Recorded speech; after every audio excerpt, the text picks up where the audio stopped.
This is called as bun. It is little sweet salt and it is fried. You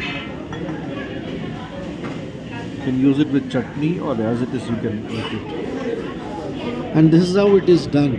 ಮುದ್ದಾದ ಮೂತಿ ಮನ್ಸು ಮರಕೋತಿ ಏಕಾಂಗಿ ಬಾಳ ಬಂಡಿ ಸಾವಿರ ಗೊಂದಲ ಬಂದು ಬಂದು ನೋಡುತ್ತಾವೆ ಕೆನ್ನೆಯ ಹಿಂಡುತ್ತಾವೆ ಮೆಲ್ಲಗೆ